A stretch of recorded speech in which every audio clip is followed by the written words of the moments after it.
Welcome to the New York Times Podcast, your house in Nebraska of weekly cultural review. I'm John Caramonica, a critic of the New York Times. I'm Joe Coscarelli. I'm a reporter at the New York Times. My name is Hayden Anadonia, also known as Ethel Cain, and I am from Florida. It's just not my year, but I'm all good. I'll tell you what, and say it like it means, like it fits for us.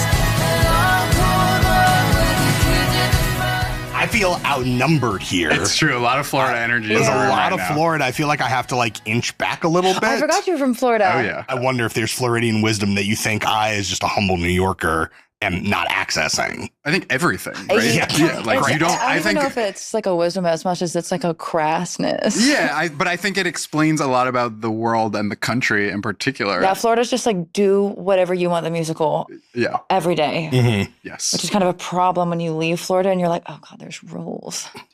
But Or not, maybe. Close enough. Yeah. All right. I'm going to do a little intro for you and then we'll kick it off. Ethel Cain is the stage name and persona of Hayden Anadonia, a singer and songwriter from Perry, Florida. yes. Shout out to Perry. Shout out Taylor County. As Ethel Cain, she has been one of the defining and least likely pop cult sensations of the last few years. She's capable of writing pop songs like Crush,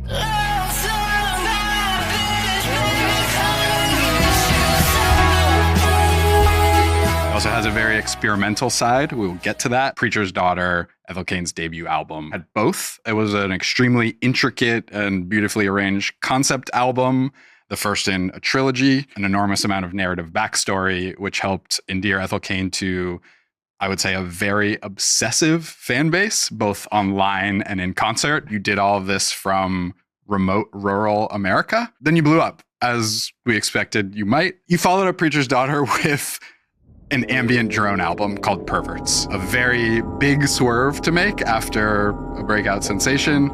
Now, Willoughby Tucker is coming out August 8th, the second album in the Ethel Cain trilogy. I think we can put it that way. It's like a spinoff of the first tentpole being Preacher's Daughter. It is so convoluted. I don't know. But it's like a prequel to Preacher's Daughter before we go to the second tentpole in the trilogy. So it's like a companion piece. I don't know. Again, we're Don't going to ask explore me. all of this. Lore core Yes. is what I think Yes. we're doing. So funny.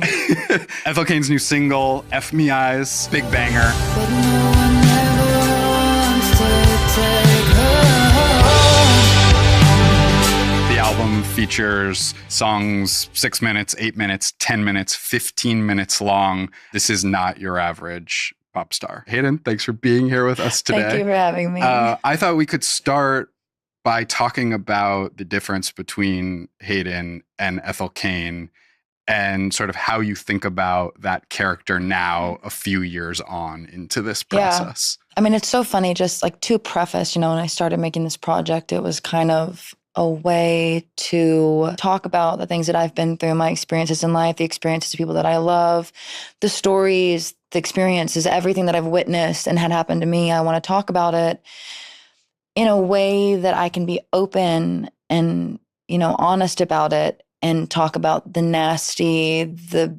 brutal, the ugly, the everything without doing it in a way where everyone in my life is going to call me and be like, why are you talking about this?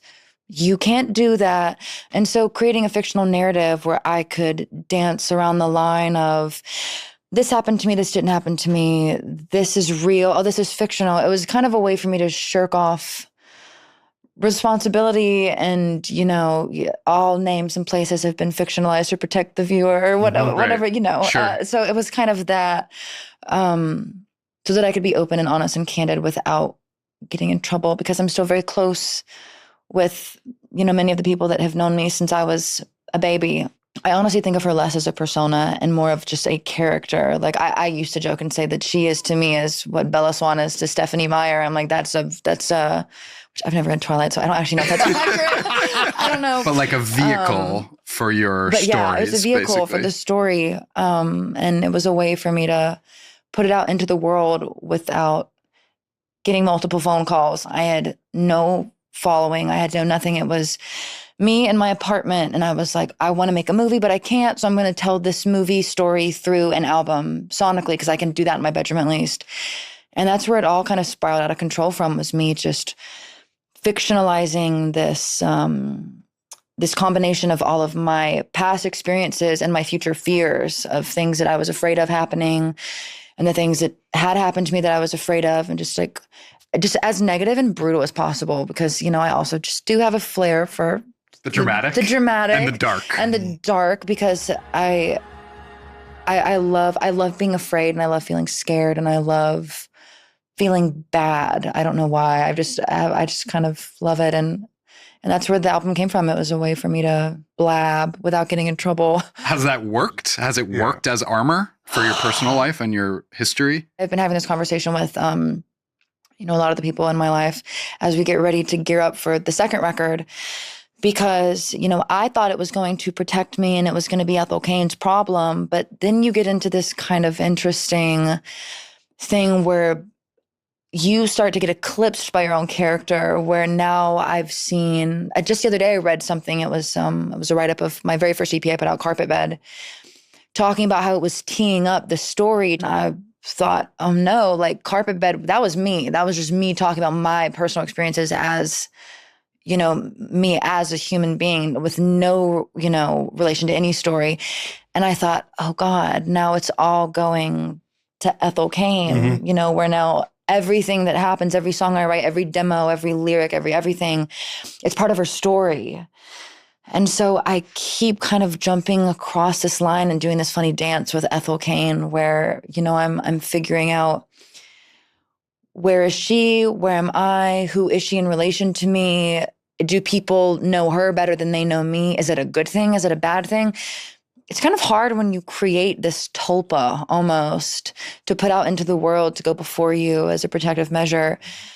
But then I don't know. And you never really can predict what's going to happen when you put something like that out into the world. And also I think a lot of people who come in as themselves, even if they don't create a character with a name, they create a persona, they create something out in front of them to do the thing that the character work that you're talking about is doing for you. I mean, can we ever really know each other at all? Like in any way? I mean, even you and your best... celebrities. Yeah, so it's kind artists. You kind of have to understand that if I'm going to go for this, like you are accepting to let your life, all of your everything be played out in front of other people, no matter how much or how little of yourself you decide to share, you are saying hello. Like you can watch this, what I'm doing, no matter what your intentions are. It's like when you put yourself on that stage, people are watching, you lose control, and you have to be okay with that. And you have to accept whatever comes with it. And,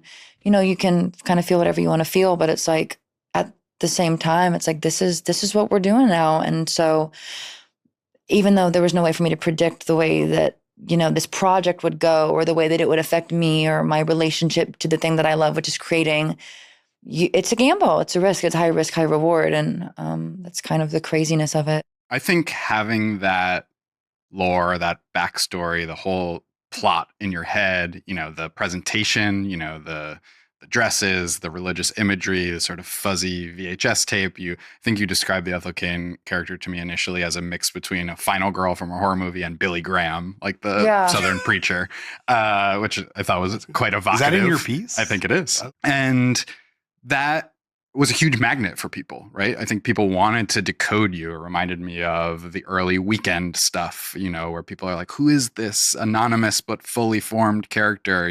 There's this mystery.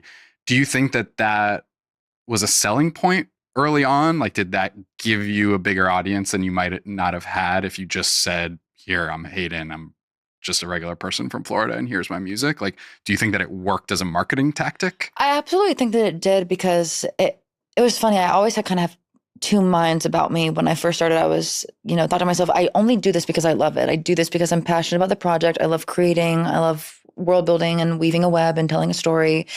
And I was like, even if nobody else loves the story, I love this story. I'm just going to do this. I have nothing else going on. I'm going to do this.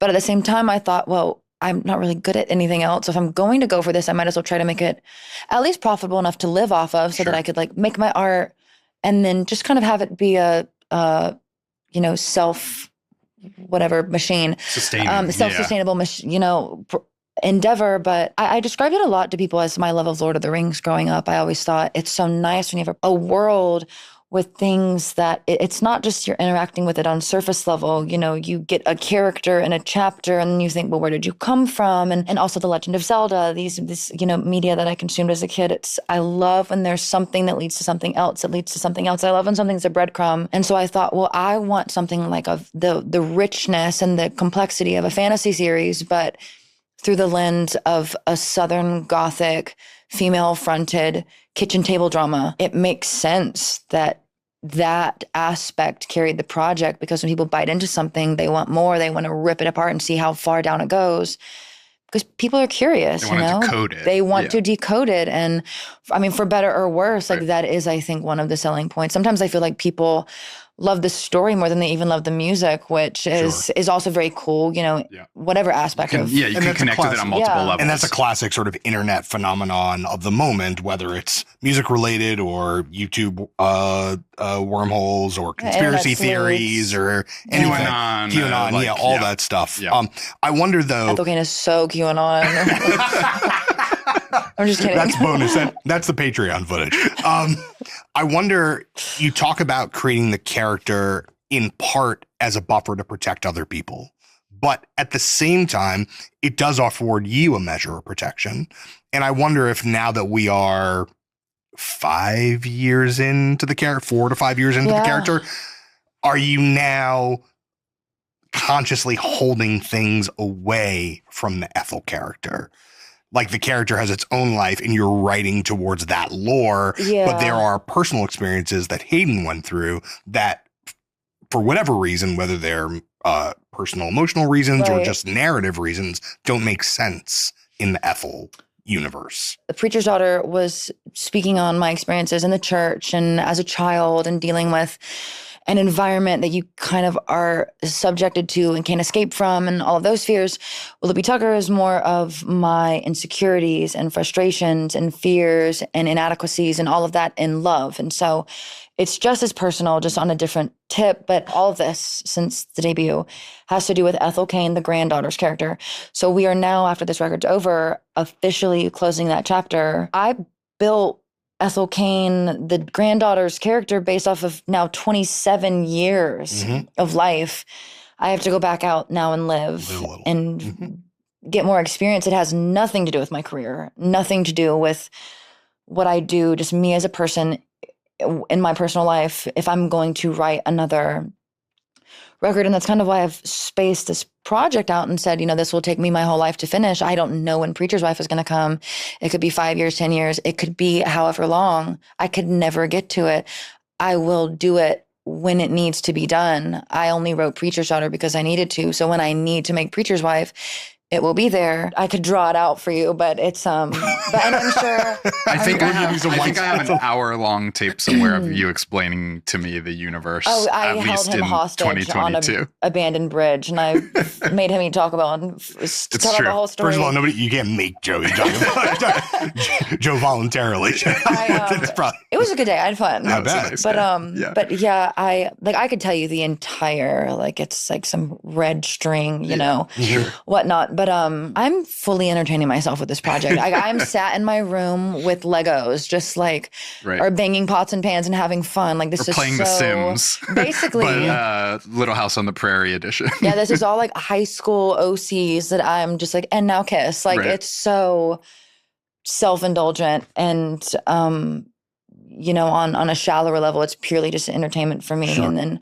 a way for me to inject all this stuff into. And it's also kind of funny working on this as an adult now, because now that I'm much older than I was when I started it, you kind of look back and you're like, I'm literally playing with dolls. It's is this ridiculous? How long can I do this without it being absolutely insane? I mean, George R.R. Martin is still doing it. Quite long. So if pop music history is any indication, 50 more years. Every fictional writer, I'm like, is this so embarrassing?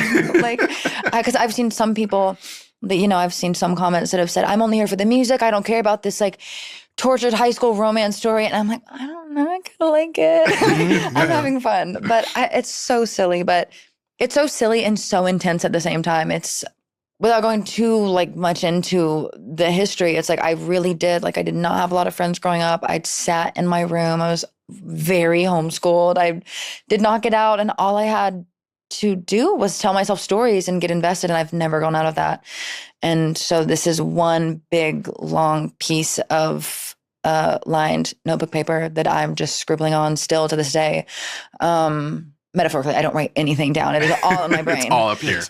Jay-Z style. Right. So as much as this has, attracted a very engaged audience, we know about parasocial relationships online, and there's a downside to that. And over the last few weeks, you've been dealing with a situation in which a huge amount of your past, as documented online, has been resurfaced. Right.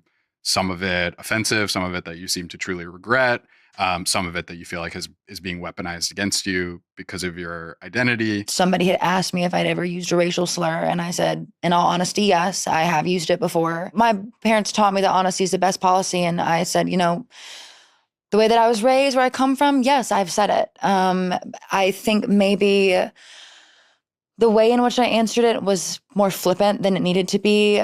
Sometimes I'm deadpan and a bit more blunt in manners that do not need to be deadpan and blunt and do require more sensitivity, especially, in situations like this. Like it is deeply, it's one of the worst things you can do. Like it's hateful. It was intentionally inflammatory. And I want to just be clear that the part of it that you really seemed to want to address head on was use of racially insensitive language and jokes and a sort of edgelordism, for lack of a better term, of being flip and, as you said, racially insensitive online in various forms of social media. Like that's the kernel of the part that you seem to really want to own, at least. You released very long, detailed statement as a Google Doc recently that I thought was, you don't see a lot of artists sort of confronting these online narratives head on in that much detail. I wonder if you can just talk a little bit about what you've been through with this, how you decided what you wanted to say and to whom. Yeah, it's very strange when it all happened, because it was like one domino after another, and you kind of, there are aspects of it that it's like you have to take accountability for, mistakes and actions that you've made that you have to atone for and take accountability for. And then there's other aspects that are being weaponized purely out of malice. And then there's like, it was so many things to talk about all at one time. And I was sat there trying to think, how do you condense all of this into a way where you address what you need to address, but then also defend yourself as a person, because it's like, there's things that you do have to take accountability for, but then there's, when there's also things being flung at you. It was very strange, and trying to figure out how to make something that was concise and to the point. It's a little confusing, especially on like a short turnaround time, because it's, the every day that goes by, people are saying you need to say something. And so it was a little nerve-wracking. You were getting that pressure from? Not from anybody, just from myself. Oh, you think, okay. And the fans. Yeah, because I do like to consider myself a very open book. And, when things have happened in the past, like I'm by no means perfect. I come from a place that is very ass backwards. And, it's kind of crazy the things that you still learn every day that just don't fly, and things that are so deeply ingrained in you that, you're constantly having to work on yourself, as everybody does. But especially when you come from somewhere like where I come from, there's things that you are constantly having to unlearn every day. And so when I look back at a time period of my life when I was young and angry and lashing out at the world, it is deeply shameful and embarrassing to see that dredged back up, especially when I've created a project that is so built on, trauma and healing and, coming from these places in life where you have been shot down and hurt, to then have things that you have done that are shooting down and hurting people. It is very, it is regrettable. I wonder when those things are being brought back up and you're seeing them anew. I'm sure you haven't spent every week of the last 5 years going and like looking through your Twitter history and being damn, did I say some wild stuff in 2019? Yeah. But when you're sort of being forced to confront them anew, is there what do you see in that person? Do you recognize that person? Yeah. I mean, and do you feel kinship is obviously not the right